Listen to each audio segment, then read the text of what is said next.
I'd like to begin by acknowledging the traditional owners of the land on which this Parliament sits, the Gadigal people of the Eora Nation, and recognise their continuing connection to land, animals, water and culture.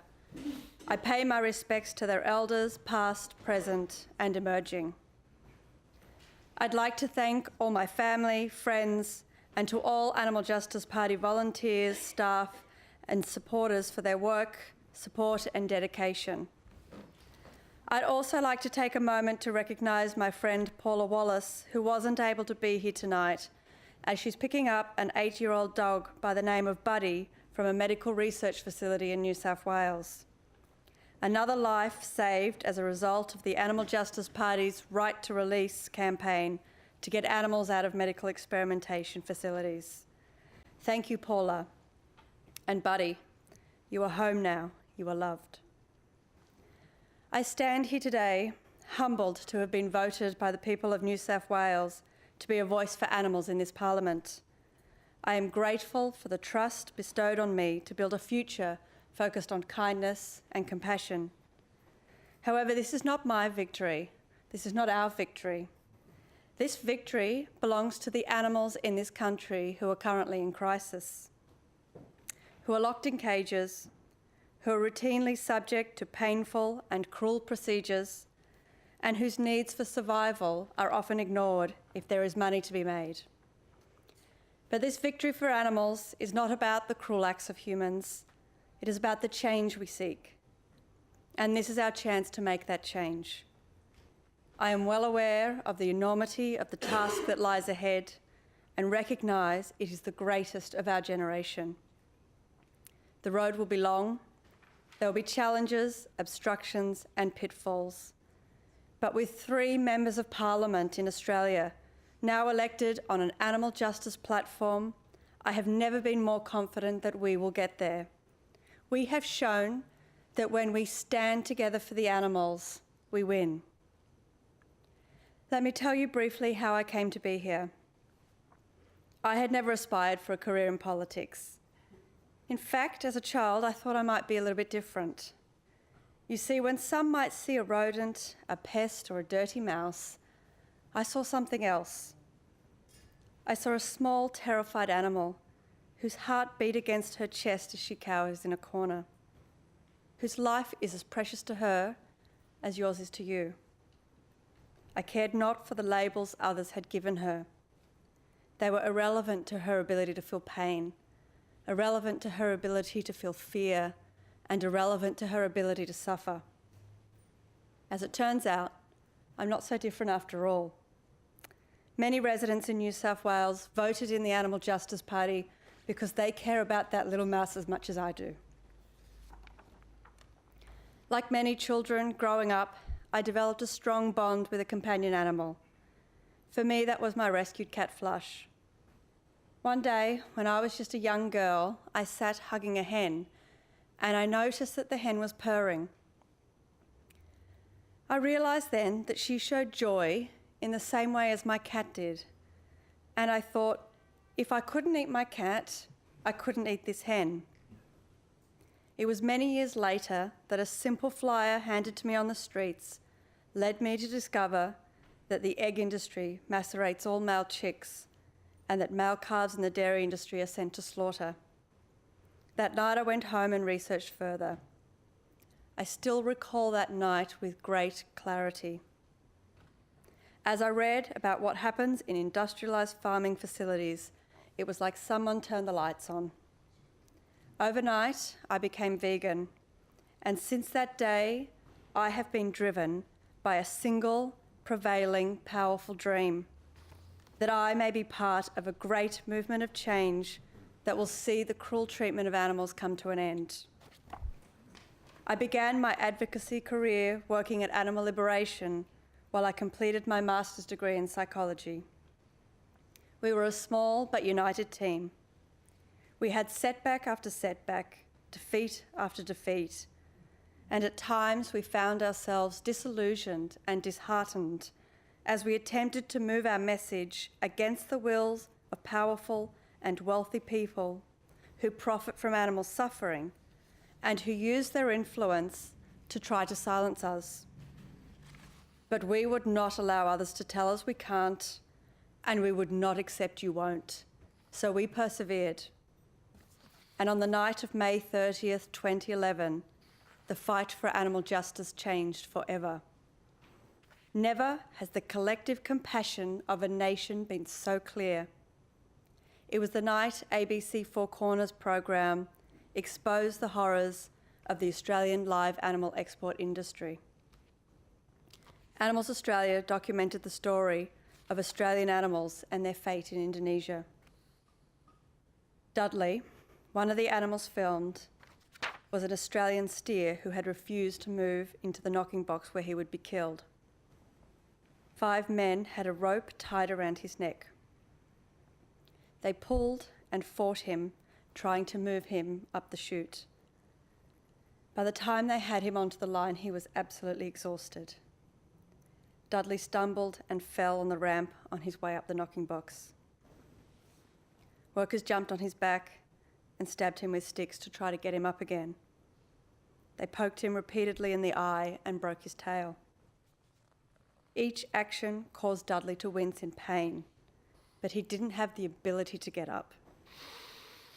Eventually, 6 men dragged Dudley into the restraint box with the rope around his neck. Tommy, another Australian steer, was taken to the slaughter line and left to watch his fellow cattle killed in front of him. We saw Tommy's eyes wide with fear and his large black body trembling in terror as he watched, trapped and utterly helpless. As they pulled him down onto the kill floor, Tommy knew and had already witnessed his fate. His fear is something I never even want to imagine. It was scenes like these that left a wound in the hearts of all Australians, a wound that remains open to this day. These scenes of violence opened up Australians' eyes, not just to the cruel treatment of animals overseas, but also to the cruel practices in our own backyards. We saw expose after expose of cruelty filmed in our own local slaughterhouses and of the common and often lawful cruel treatment of animals on many farms around New South Wales and across Australia. The veil of secrecy we had fought against was lifted and change was within sight. Now we are at a defining moment. Australian people, regardless of their political beliefs, are making changes in their own lives to defend animals. People with different political affiliations are standing up, speaking out, and demanding better animal protection laws for animals. Animal cruelty is not a left or right issue, but sadly, it is one our government has failed to respond to. And that's why I decided to become part of this Parliament. I believe in New South Wales we can do better. I believe we can be a more compassionate Parliament. I believe that through cooperation, we can move beyond the wounds of the past and build a pathway that advances peace. Mr. President and my new colleagues, as I read this, millions of hens are being imprisoned in battery cages. Female dogs are being held in squalid conditions on puppy farms, and greyhounds are facing a bullet to the head because they don't run fast enough for profit. Somewhere, a mother cow is crying for her newborn baby. She will cry out for him all night until her voice goes hoarse and she can no longer bellow. She will be impregnated again soon, so she continues to produce milk. Her little boy was sent to slaughter as he is useless in the dairy industry. Last year, on a BBC documentary, a dairy farmer broke down in tears and admitted that some mother cows cry for days when their calves are taken.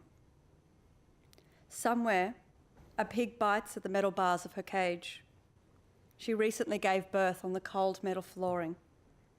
She cannot interact with her young because her cage won't allow such movement. She is more intelligent than the dogs we have in our homes. If given the chance, she could learn how to play soccer or video games and show us that she is capable of love and friendship. Instead, she repetitively rocks against the cage bars that are creating welts on her skin She has gone mad. Somewhere, a chicken has just fallen, her legs too weak to hold her obese body any longer. They now splay out in front of her. She sits in the build-up of 6 weeks of faeces from tens of thousands of other chickens. The faeces will soon start to burn through her feathers and then her skin. She would stand to avoid the pain, but she is no longer able. She has been bred this way, and she'll be in chronic pain for the last days of her life. I tell you this miserable reality because I want to explain to you the reason the Animal Justice Party is in Parliament. They are the reason the people of New South Wales elected representatives for animals. These are the stories the people of New South Wales no longer want to hear because they want us to work together to end their suffering. Today I implore you to work with me to change this. The world is changing already.